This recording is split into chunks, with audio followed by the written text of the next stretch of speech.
Okay, welcome back. We want to continue with our lesson. We had begun looking at groups, but today I want us to look at something related to that, but not necessarily groups.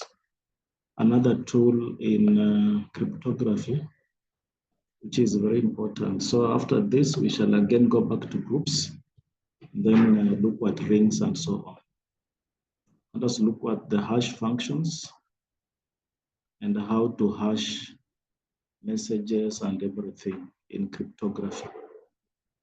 So we'll be using our Rust to try and see how hashing is done. Hashing is very much important in cryptography to ensure integrity of data and information. So first of all, we begin by knowing what a hash function is, and then we'll go back to groups and then see how to hash in groups. How to hash in groups. We shall look at how to hash in additive groups, and then look at how to hash in multiplicative groups. Now, I think this was the third topic that we were supposed to, among the topics remaining, that we were supposed to cover. I think this was, let me just check.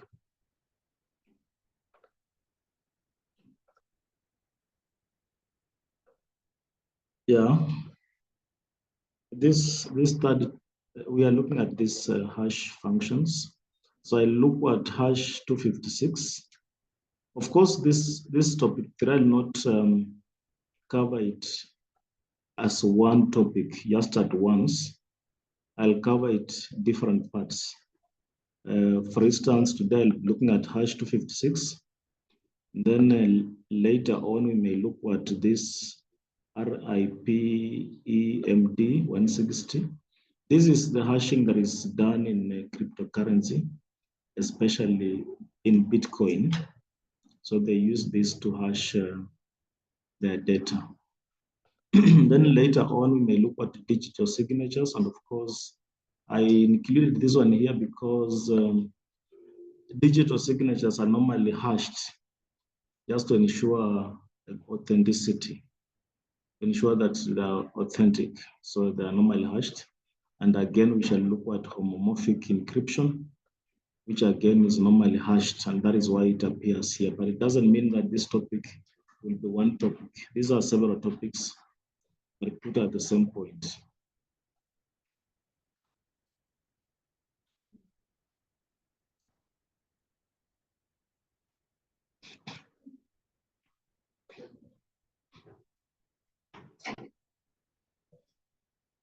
So first of all, what is a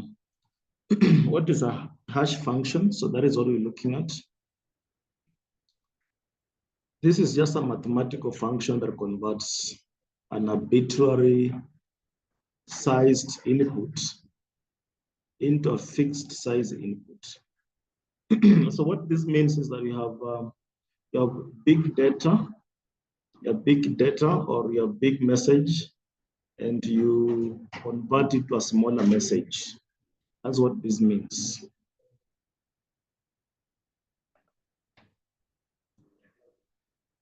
So the output will be a string.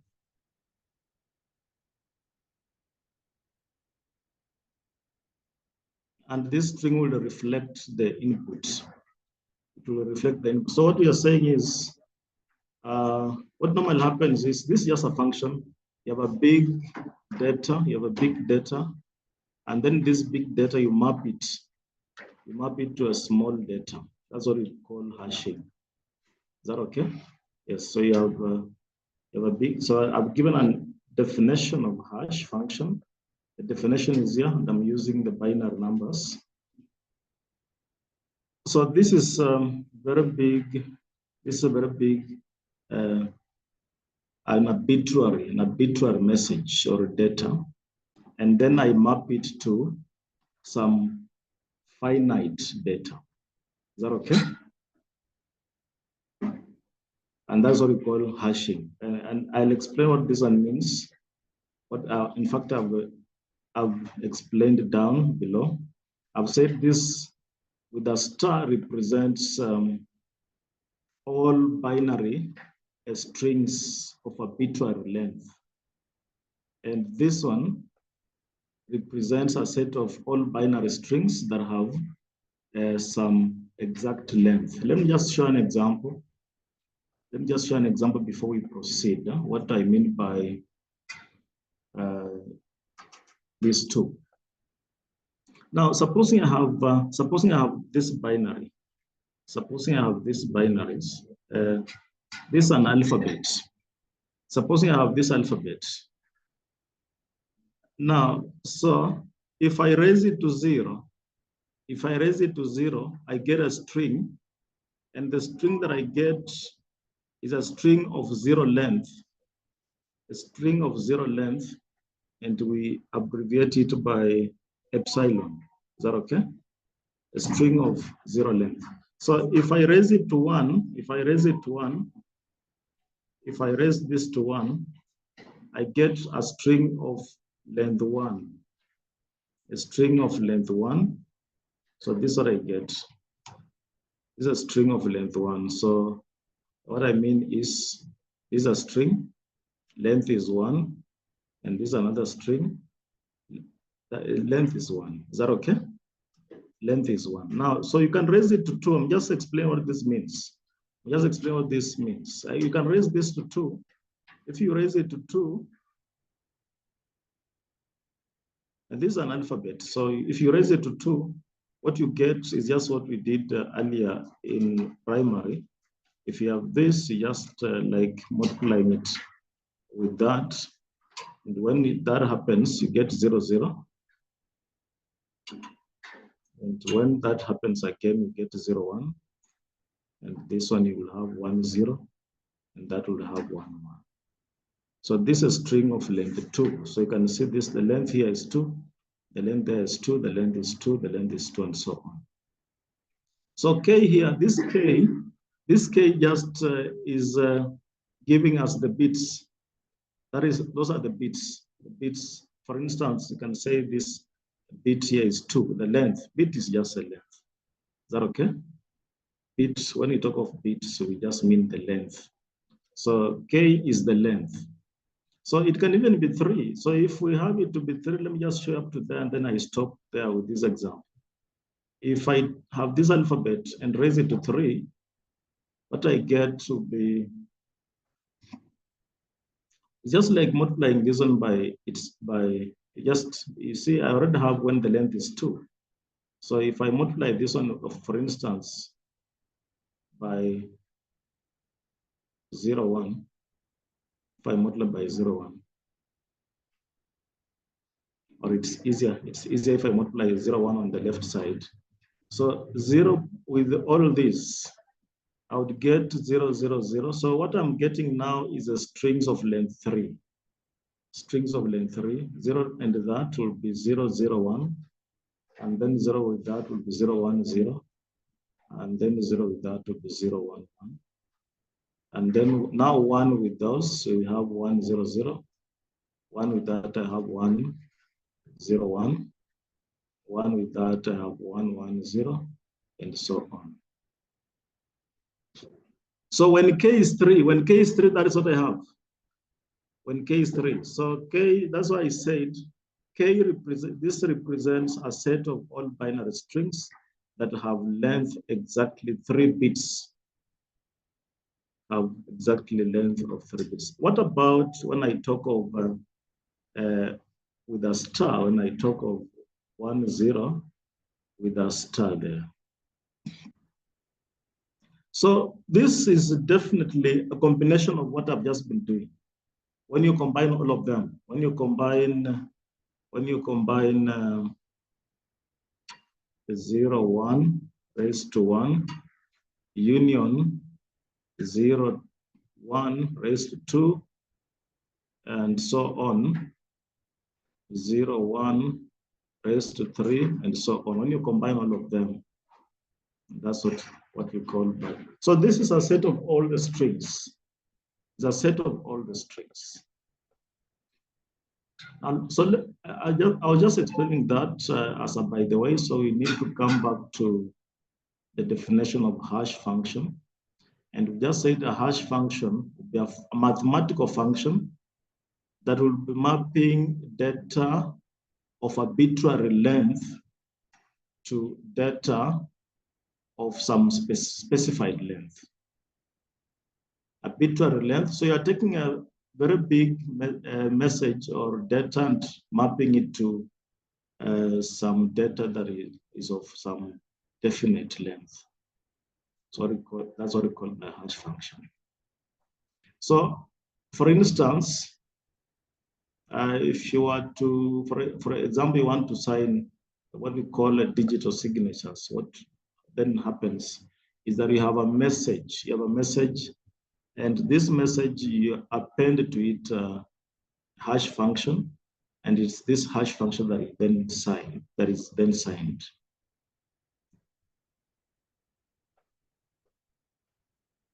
Now, so hash functions are very important in cryptography or computer science because they ensure data integrity.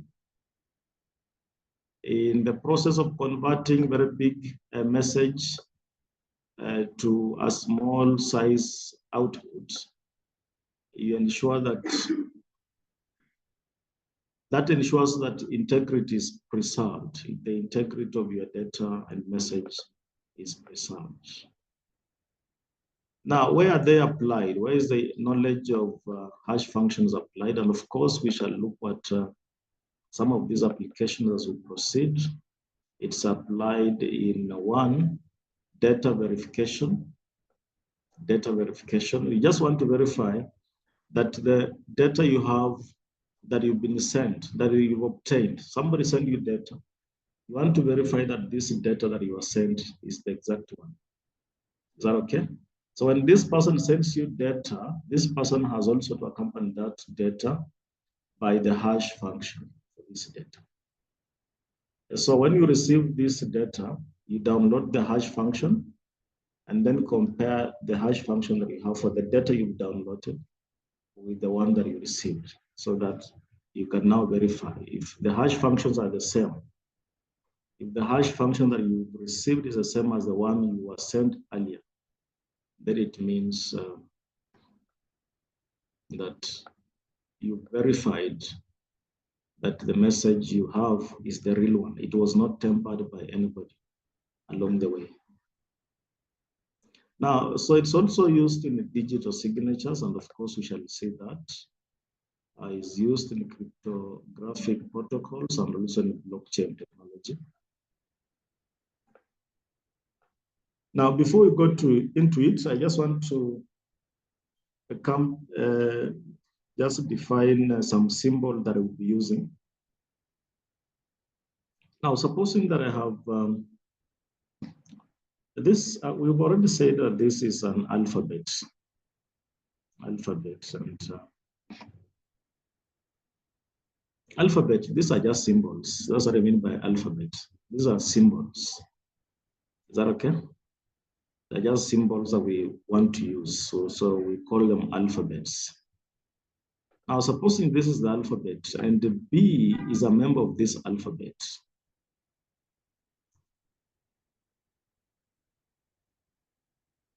So this alphabet, we shall then refer to it as a bit. We shall refer to this B. No, we shall refer to this B. We shall refer to this B, which is a member of this alphabet, as a bit. We shall call it a bit. Now, if S is contained in this, and this one I already said what it is. I already said that this is just an arbitrary message. Is that okay? Suppose S is a member of that. And then what is the length of S? What is the length of S? S is just a member of that. So the length of S shall denote it by this, by those vertical lines. So those vertical lines will mean the length of S. So the length means how many elements does S have? That's what we mean by the length.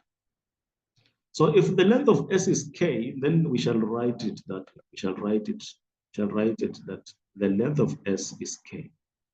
So, and of course, you're just saying that, for instance, when I talk of this, if S is that, then the length of S is 2. The length of S is 2. That is what you mean by the length.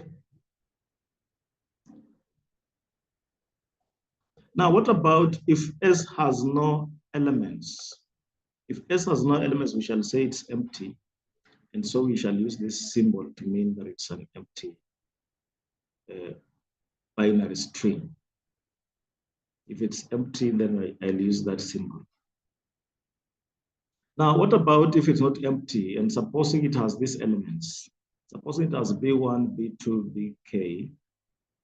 And then what is the length of S? The length of S, you can see how many elements are we seeing? You're seeing 1, 2, 3, up to K elements. So the length of S is K in this case. Now, the other thing I want to just define is concatenation.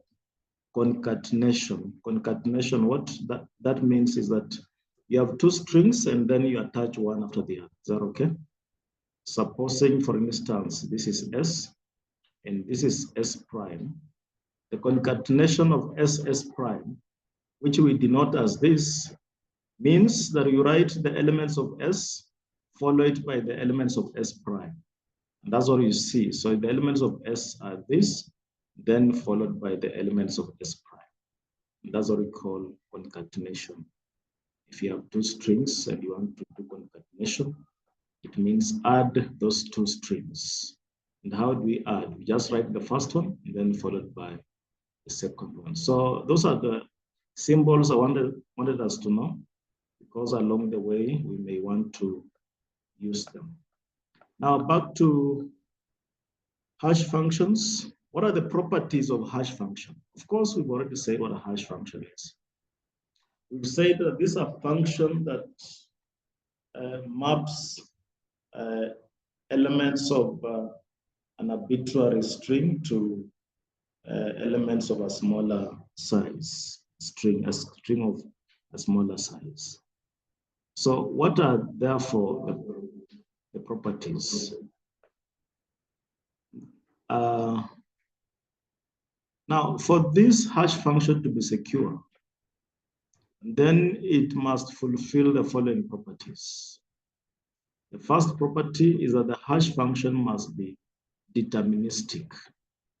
What this means is that if we are to input a certain symbol in this hash function, that symbol will always produce the same hash. Will always produce the same hash. Is that okay? So you cannot put there A, and then A gives you a hash today, and then the same A gives you a different hash another time. If it is the same symbol, if it is the same data, the hash will always be the same. That is what we mean by that the hash function must be deterministic. In other words, the same input will always produce the same output. And these outputs, we call them hash. I think, I don't know whether I had said that earlier.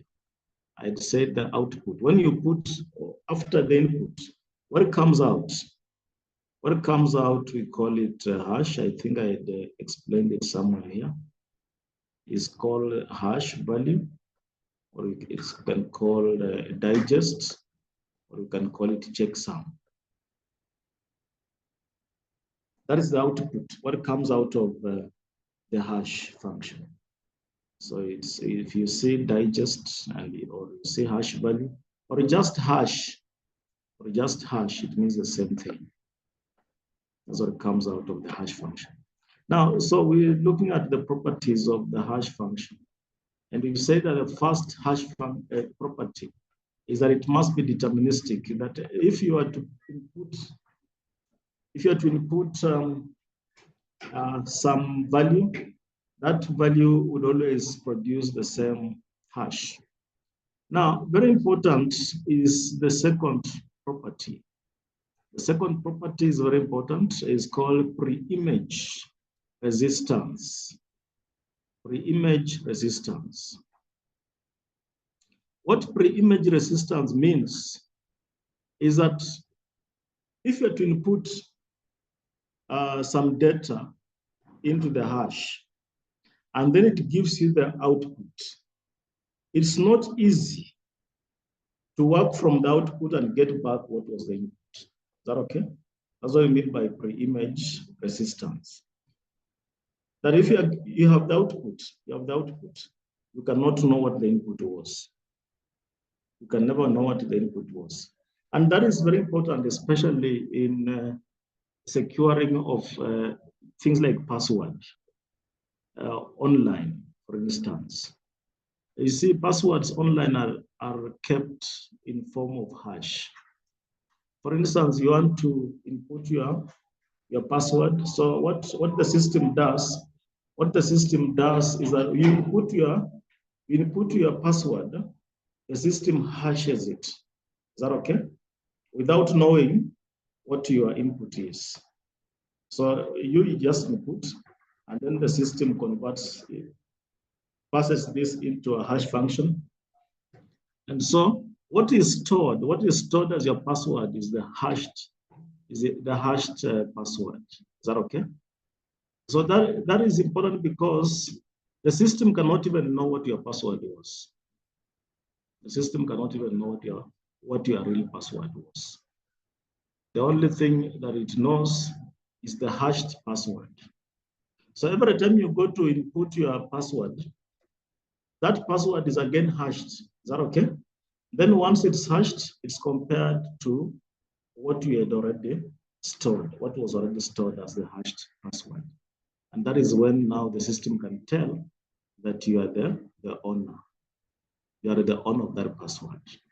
But the system can never tell what your original password was. And that is because of this pre-image resistance. Pre-image resistance, that once you've been given the output, you can never be able to tell what the input was.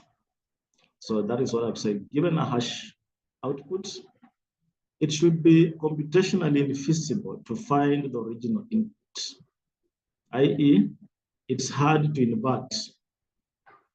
That is, if you're given if you're given H, this is the output, it's not able to tell what was input. It's not able to tell what was input. Is that okay? Yes, and that is very important in cryptography because we want to have our data secure. So if you have to put, you see, if you're putting your password, normally your password, for instance, is normally just letters. It's letters. You can put there like 6 letters. But you see, a hash function generates that 2 letters. Is that okay? So if you put there even two letters through the hash function will generate a hash at 2 bits. That two letters for that. And that is what is stored. Now, so that is the second property of the hash function. The third property is second pre-image resistance. Remember, this one was pre-image resistance, but now we have the second pre-image resistance. Which one is this? So what we mean is this, is that given an input, you have an input into the hash function, there'll be an output, of course. Is that okay? There'll be an output. So you already have the first input. You already have the first input and it has given you an output. Now, it's now computationally impossible. There's computationally impossible to find another input that will produce the same output. That's what I mean by second pre-image resistance. You must have the first input first. There's a first input. So it will not be possible to get another input different from this one. Supposing your input was A, it will be impossible to get another input P, which can produce the same hash. That's why I said, given an input and its hash, you understand what I mean by hash. I said hash is the output. The output, we shall call it hash, or we can call it hash value. Is that okay? Yes. Or we can call it what? That's several terms. There are 4 terms we can call it. Now, so given an input and its hash, that is given an input and its output, you cannot get another input that has the same hash. Is that okay? You cannot get. So that's what this means. Second pre-image resistance.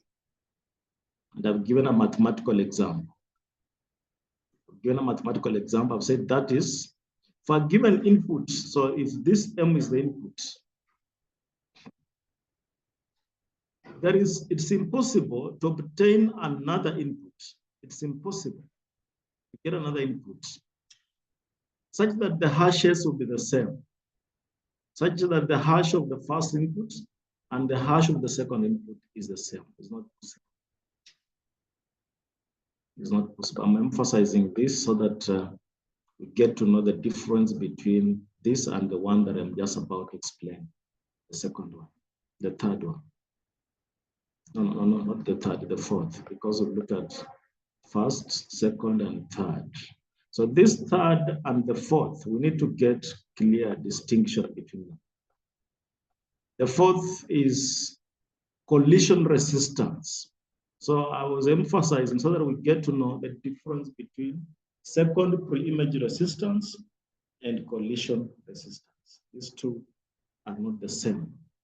Although when you look at them, you may think they're the same, but they're different. Collision resistance, this property, it says it should be impossible to find 2 different inputs that produce the same hash function. It should be impossible to get 2 different inputs that produce the same hash function. So you can see this is different from second pre-image. The second pre-image resistance, we said, you must first of all have an input. Is that okay? You have the first input, and then you have its output. And then once you have these 2, it's impossible to obtain another input that can give you the same output. Is that okay? It's impossible. You already have one input. You already have an input at hand. It's impossible to get another input that will give you the same output, the same hash. So that's what we mean by second pre-image. But collision resistance, it just means you cannot find 2 inputs that will give you the same output. So you're not beginning with the first input. You're beginning at empty. So you want to see whether you can get 2 inputs. You want to see if you can get 2 inputs that will give you the same output. And we are saying that is not possible. Is that okay? So I think that is the difference. But although they might appear to be the same, but they're not the same. They're different. So in fact, I've said instead of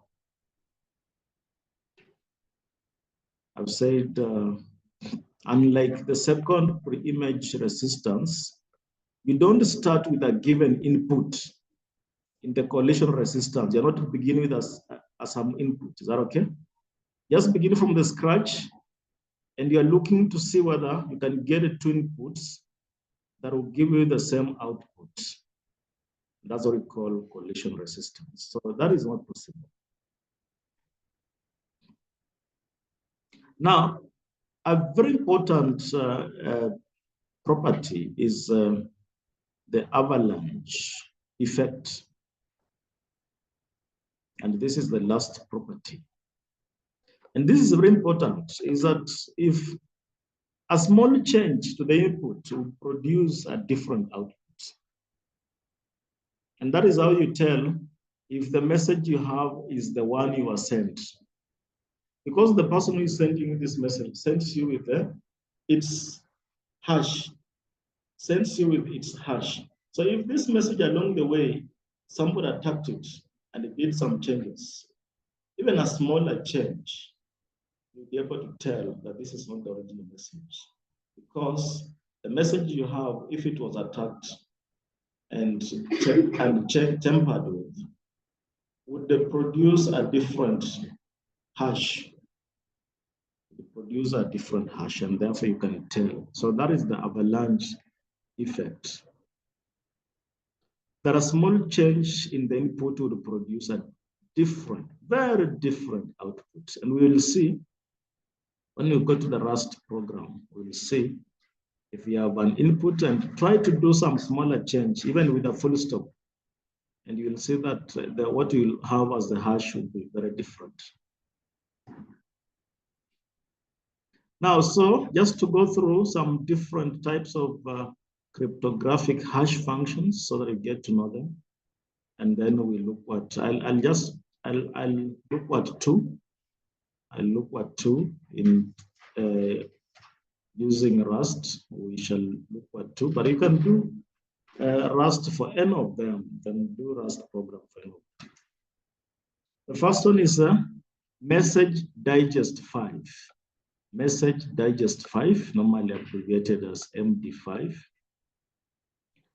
That is the first hash function. The full word is message digest 5. It's a 128 bits. 128 bits, but now if you are to input your message, it will output 16 characters. It will output 16 characters, and those 16 characters are what then becomes the hash. It was initially used for checksums and data integrity. Of course, checksum, we say, is the output, and the data integrity considered broken due to vulnerabilities. So it's no longer used. It's no longer used because it's not very secure. So it's no longer recommended for secure applications. Although people can still use it, but it's not secure. So that is MD5. Then we have SHA-1. In fact, SHA, the full name is Secure Hash Algorithm 1.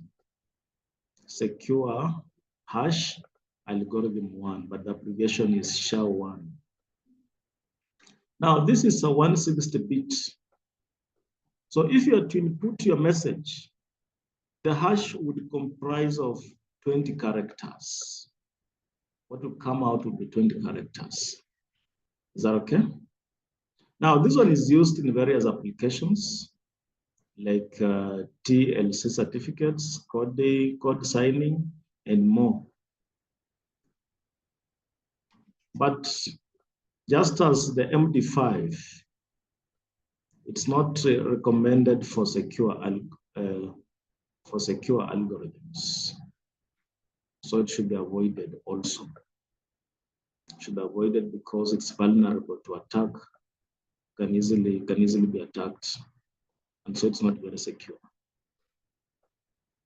And then you have SHA-2.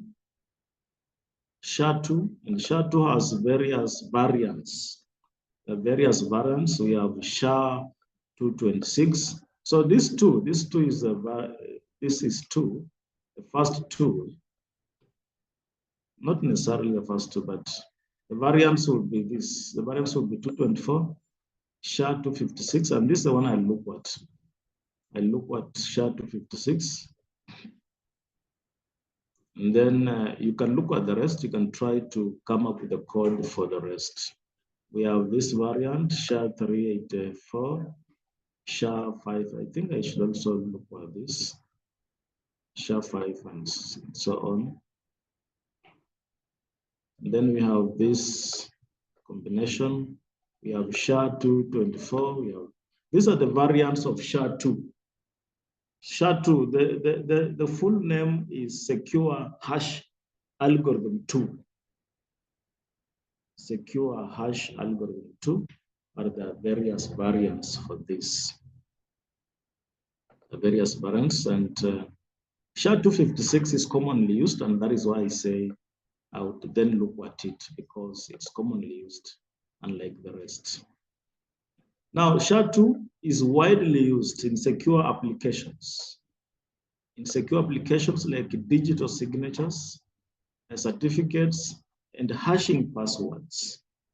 So commonly used is SHA-2. And of course, the various variants, the company would choose on the variant it wants to use. Is that okay? We may have those that may want to use SHA-224. We may have those that may want to use SHA-256, and so on. Now, SHA-2 is considered secure currently. Currently, it's considered secure. There is no history of attacks against SHA-2. There's no history, and that is why it's considered secure currently. We don't know about tomorrow. Is that okay? We don't know about tomorrow whether it will be attacked. And in future, we don't know about the future, but currently, SHA-2 is considered secure. Therefore, is applied commonly, widely applied.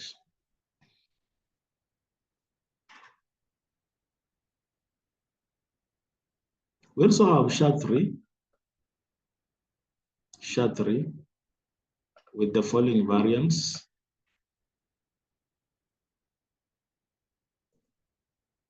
Now, this was just designed. It was designed as a backup of SHA-2.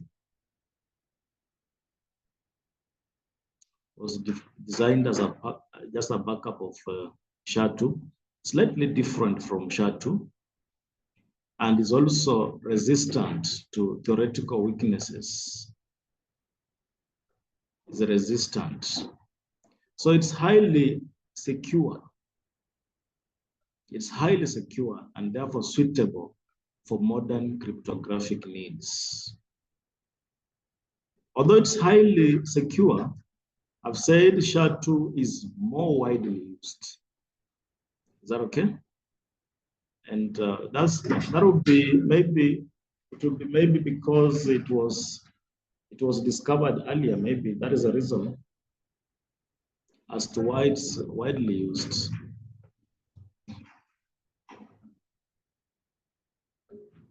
I may not know the reason as to why it's widely used, but I think because it came into existence earlier. SHA-2, is that okay? SHA-3 came in later, just as a backup, but it's highly secure. It's highly secure. I cannot say it's highly secure than SHA-2 because SHA-2 has not been attacked.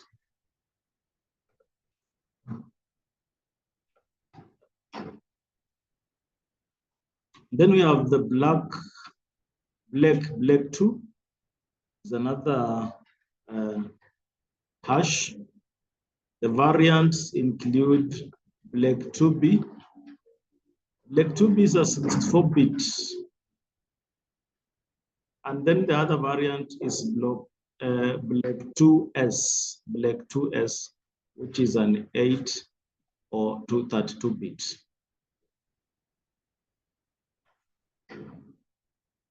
Okay, and then the other one is, of course, this one we shall look at it. We shall look at it, the RIP, EMD 160. This is a 162-bit output. Now, this is commonly used in cryptocurrency, such as Bitcoin and digital signatures. It is considered secure, but it's slower. It is slower than SHA-2 and SHA-3. SHA-2 and SHA-3 are very fast, of course. You give it any data, and very fast, they give you the hash. But this one is slower, but very secure. Very secure. Now, so before we go to the Rust code, we need to know where do we apply hash functions? Where do we apply hash functions? One, for data integrity, hash functions are commonly employed to ensure data is not tampered with. And I'll explain how that is done. So if somebody was to send you data, of course, that person will again send you the hash for that data. Is that okay?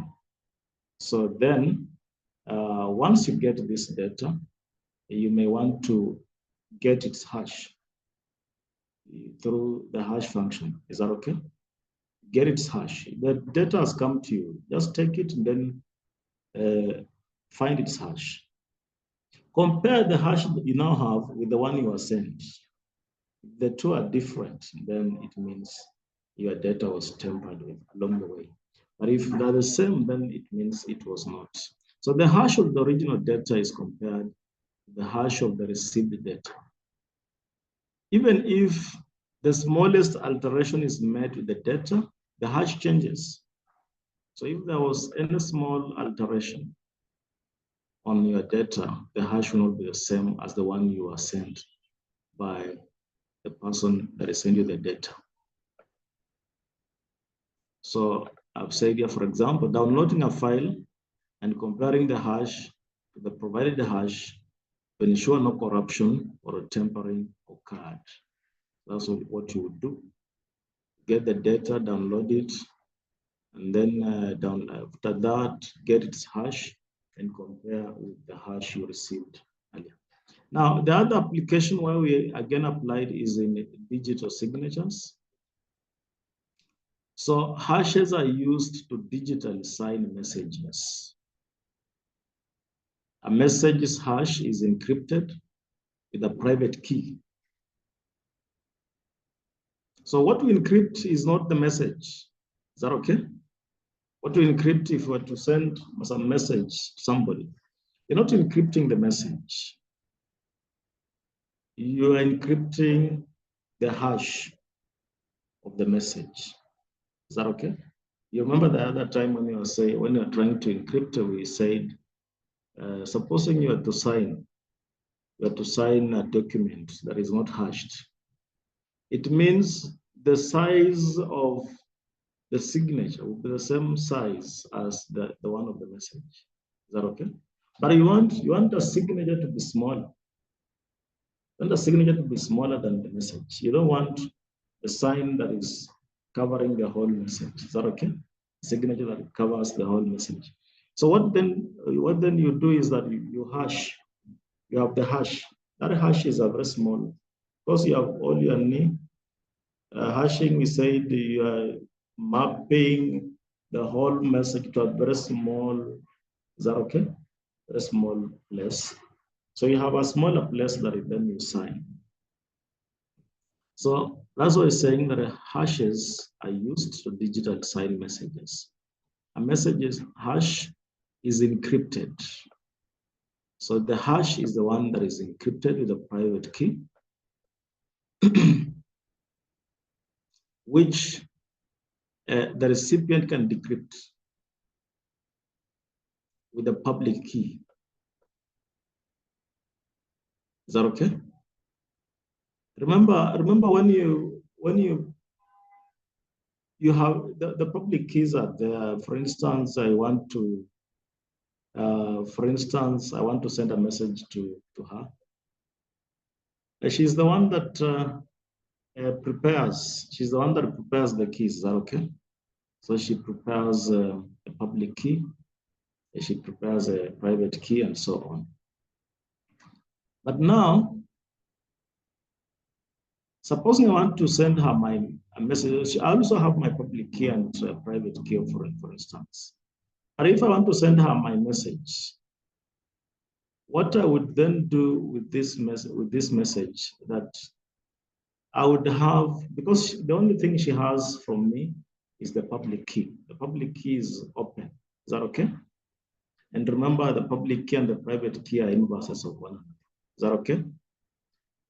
but for me, I know the public key and I also have the private key. Of course, I use the public key to get the private. So this hash, I encrypt it using the private key, which is only me who has it. It's only me who has it. So I encrypt the hash using the private key, which nobody else knows. Now, when she gets the message and with the hash, she decrypts the hash using the public key. That one everyone knows. Now, if that public key can decrypt that, then she's aware that the message is from me. Is that okay? If it can decrypt that, she's aware that the message is from me. But apart from that, of course, somebody might have hacked. What she also needs to do is that she would compare what she gets after decrypting, compare with the hash that the message came with. Compare it with the hash with the message that the message came with. So when I'm sending her, you see, this what is happening here is this. I want to send her some message. I've hashed it. Is that okay? I've hashed it. Now, so the hash on the message, I may encrypt it using my private key and then send to her. Of course, I'll again send her another hash. I send her another hash. Is that okay? That she will do compare. After decrypting this, she compares with this other one to see if they are the same. If they are the same, then she is sure that the message is still okay. But if they are not the same, then she is sure that the message was tampered. Now, so the example here I've said, when a document is signed, only its hash is signed, not the entire document. No, only its hash is encrypted. Don't encrypt the entire document. Only encrypt the hash. Okay, the other application is password hashing, and I already talked of this. Instead of saving passwords directly as text, as plain text, they are normally hashed with a salt before being stored, and I'll explain what this salt is, what we mean by with salt. Now, so when you log in your password, the entered password is hashed by the system. Is hashed by the system and then compared to the previously saved hash to verify that it's you. Is that okay? To verify that it's you. So the first time you created your password, the first time you created your password, and I said, when you create your password, the system will not know the password you are entering. The system will not know. You just enter your password. And as you enter your password, that password is hashed and then stored. And so the system cannot reverse. You cannot, we already said that you cannot reverse. Once you have the output, you cannot know what the input was. So the system cannot know what your input was. Is that okay? It cannot.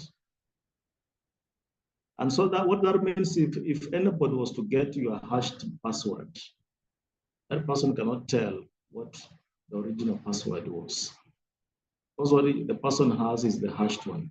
And you see your original password was only, for instance, 4 letters, and the hashed one has 32 letters. So this person cannot, it's not easy to invert, to go back and find out what was the original password. So, but now, if you, the owner of the password, comes later, and you want to access your documents, and you are asked to input your password. So when you input your password, that password is again hashed. And then that hashed one is compared to the one that was stored earlier. And so if they're the same, then you are able to access your documents. because you'll have proved that you're the owner.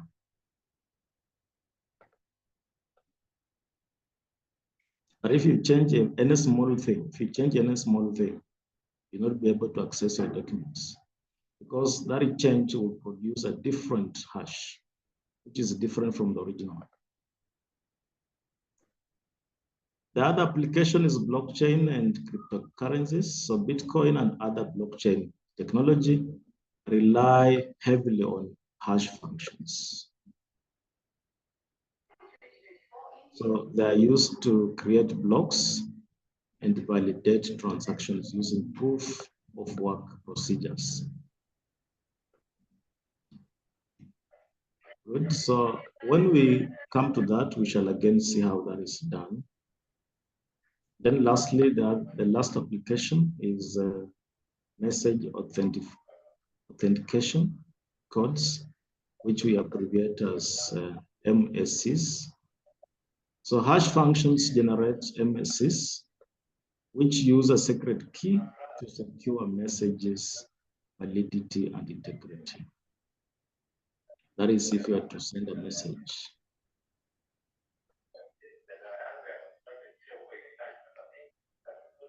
Now, what are the secure hashing practices?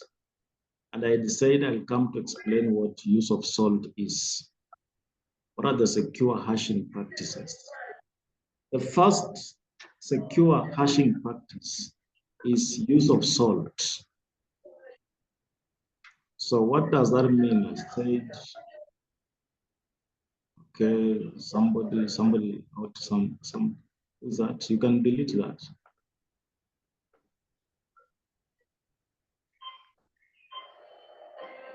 Okay, so use of salt. So when, for instance, when hashing passwords or sensitive data, we add salt, not the salt for cooking, but what this salt means is just a random value. And I talked of concatenation. Remember? When I said that if you have a string ABCD and another string DEF, to do concatenation, you just take this string, then you add this, so that you have ABCDEF. That's what it means by concatenation. You have two things which are different. You bring them together, you join them together. That's what we call concatenation. So to add sort is just to add a random value and concatenate this random value with the input. So you have your input, and then generate a random value and concatenate this random value with your input. So we say you have added salt. And so this is done before hashing. Before hashing, you get some random value and join it with your input. Is that okay? So you can do it either at the end or the beginning of the input. So suppose my input is ABCD. I may want to generate a random value. Let me say the random value is 0, B. So I concatenate this and that. So I add salt. That's what I mean by add salt. You can either append it on the left, on the right side, or if you want, you can append it on the left side. Before you do hashing, then after that, you now do hashing. That's what I mean by adding salt.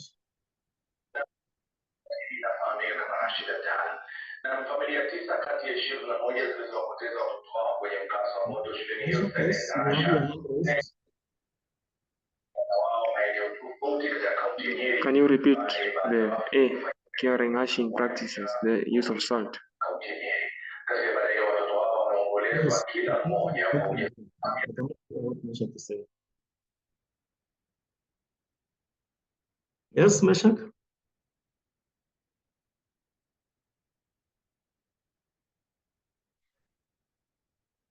Meshach, there's a question he asked, I didn't hear you.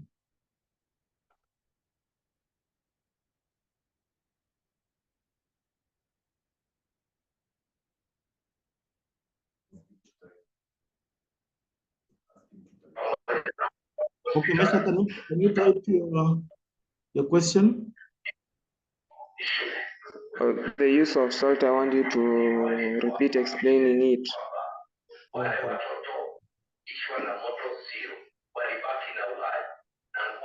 It's just ensuring that your data is secure, so that somebody cannot get to know what the data was.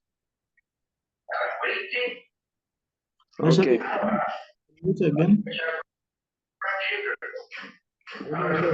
The sound is from your end, yeah?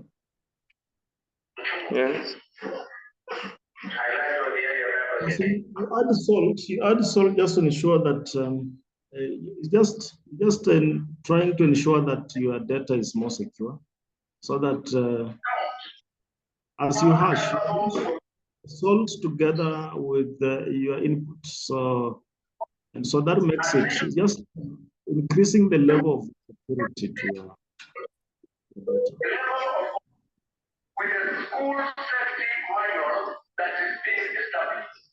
As you may want, you may be wanting to, if there was anybody may want to crack, for instance, this person will be more confused, of course, because what you are adding, the salt you are adding is just a random thing. Is that okay? It has no relationship with your input. And so that is just meant to confuse actually the person who may want to hack. Remember, there are different types of hacking. We have even the brute force. The brute force, for instance, what somebody is trying to do is trying to come up with words one after the other, wants to see which one makes sense. And so if you had put something at the end or at the beginning that does not make sense, anybody trying to use a brute force, for instance, may not get a word that makes sense. Is that okay?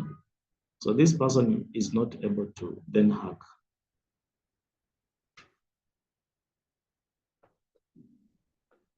Now, so the other practice that ensures security when hashing is keyed hashing. Keyed hashing.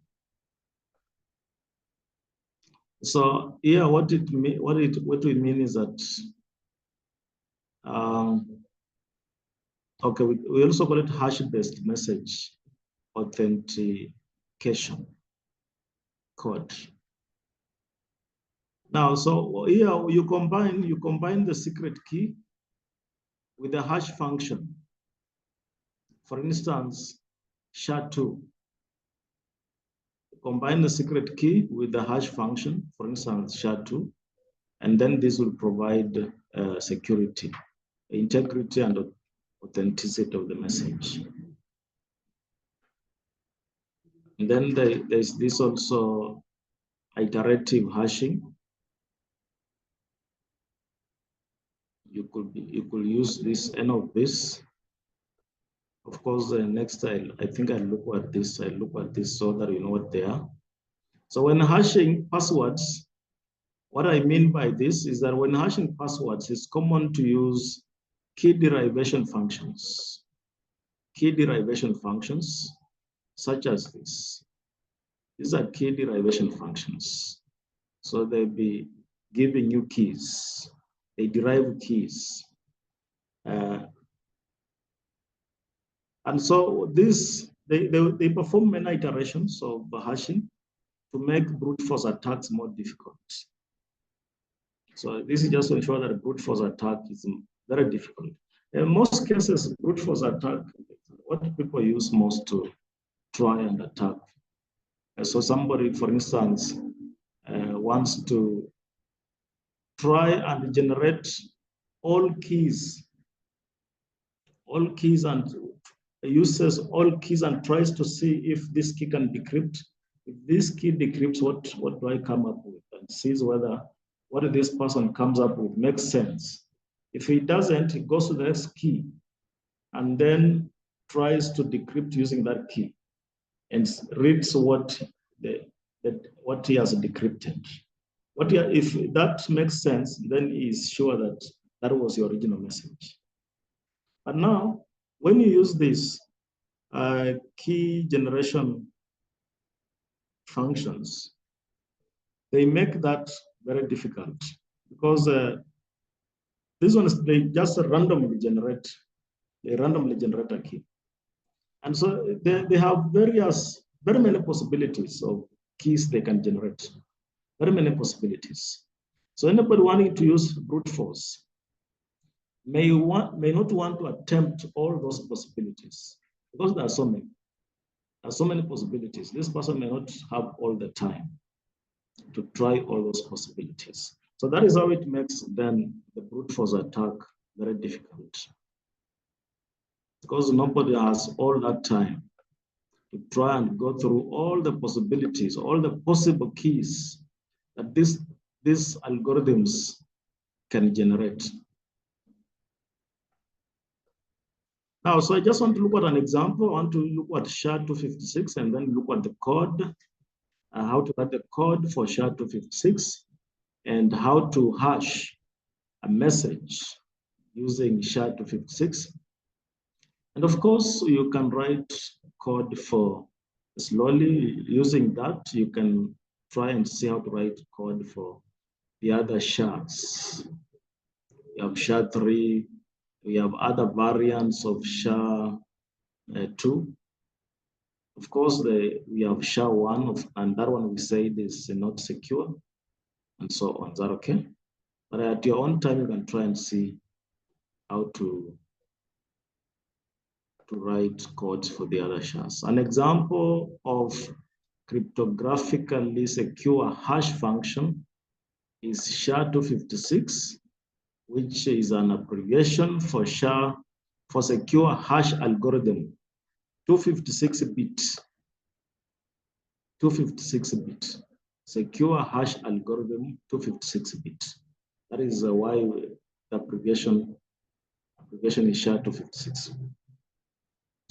Now, this function, what it does is it transforms a binary string of arbitrary length. Is that okay? It transforms binary strings of arbitrary lengths onto binary strings of length 256. So you have arbitrary length, any length could be very big length. But now this one is transformed to binary string of length 256. Length 256, is that okay? Good. So this is how you can define the function SHA-256. It's transforming a binary string of arbitrary length. That is how we talked, that's how we called this one at the beginning. To binary string of length 256. So it's transforming that. What is very important here is that SHA-256, as we said, just like any other SHA-2, is secure. And SHA-256, of the variants of SHA-2, SHA-256 is the most commonly used. Of this SHA-2 family, SHA-256 is the one that is commonly used. It generates a fixed 256-bit. In other words, what I mean is you give it any input and it will give you an input of 32 characters. Now an output. It will give you an output of 32 characters. 32 characters. Is that okay? So any input you give it, it will give you an output of 32 characters.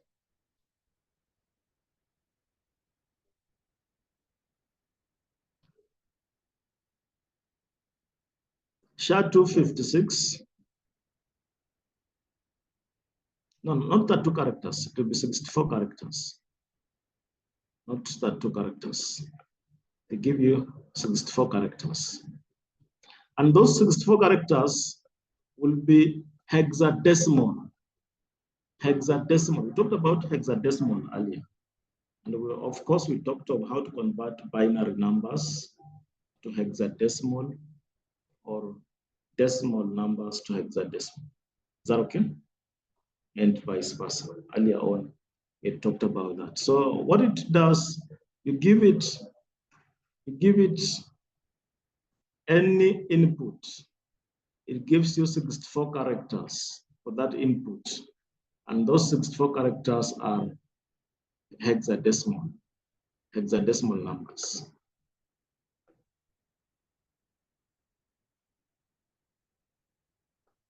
Now, this is also applied in Bitcoin, but not as much as how do we call it? P what? There's this P something that is normally used. This, no, RIPEMD 160 is the one that is mostly is used in Bitcoin. But we also have SHA-256 used there in Bitcoin. Now, so the Rust code for SHA-256 is very short. In fact, the code for all these SHAs is very short code. It does the work perfectly. So the following Rust code demonstrates how to compute SHA-256 hash of a string in Rust using create SHA-2. So you import SHA-2 as a dependency to assist you do that. So you can see this code we have where we are inputting our data. Is that okay? This is where you input the data. We just have the create SHA-2 to assist you do that. So this one, you import them. You import this. And then you go straight to the main function. Go straight to the main function, and inside this main function, you have let input. So at the point of the input, you input what you want. And then at this point, it creates SHA-256 object. Creates SHA-256 object. And then we have, it then writes the input data, and then it can read the hash. That is the output. It can now read the hash, and then after that it prints it. It prints the hash as a hexadecimal string. Now these are very short code. Now the good thing with this hash is that we will revisit it every time. It's very important, so you need to get to know it. It's very important. It will be meeting it, especially when you want to do when you start crypto systems, for instance, if you want to encryption and decryption. If you go to RSA, we shall look at it. If you go to elliptic curves, cryptography, we shall look at that. If you go to digital signatures, again, we shall see how that is done and so on. Now, so my word is hello world. There's a comma, there's world, and then there's this exclamation mark. And let me run and see what the hash is. When I run, let me see the hash. It's taking some time.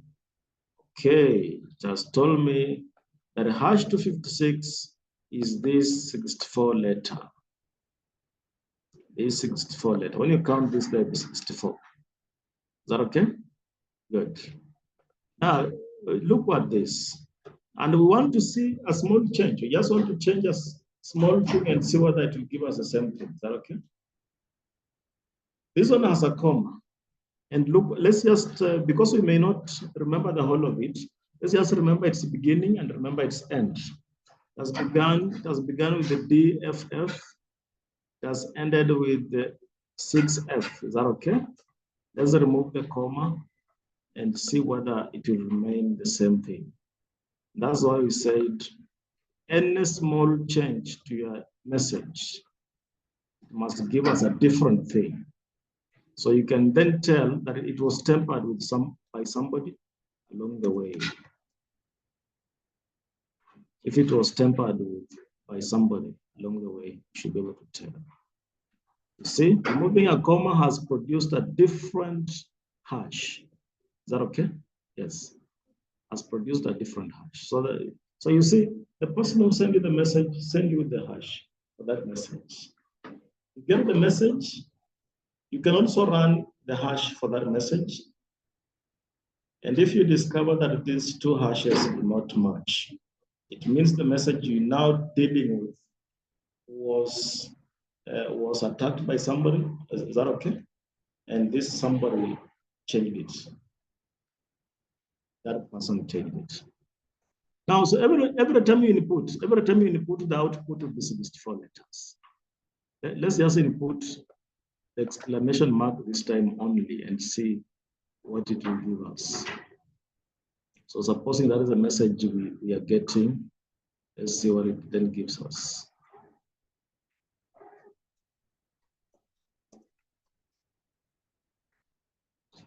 And of course, you can hash messages, you can even hash photos. And you see, it has given us something. Is that okay? It has given us something different. So you can hash anything that you want. You can even hash photos. You can hash anything. Let's hash that and see what we get.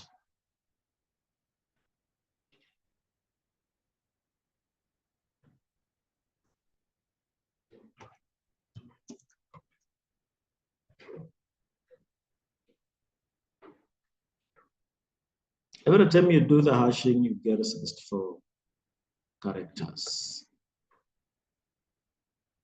Okay, that is what I wanted us to look at today. So you practice on this hash 256, and of course you can also try and write hash for the other SHA-2 family variants. Because we'll be revisiting this SHA-256, especially when we go to digital signatures. We'll again see that. When we begin looking at cryptocurrencies, again, we'll see how it's then used to ensure that there's integrity and security of the data. Okay, thank you.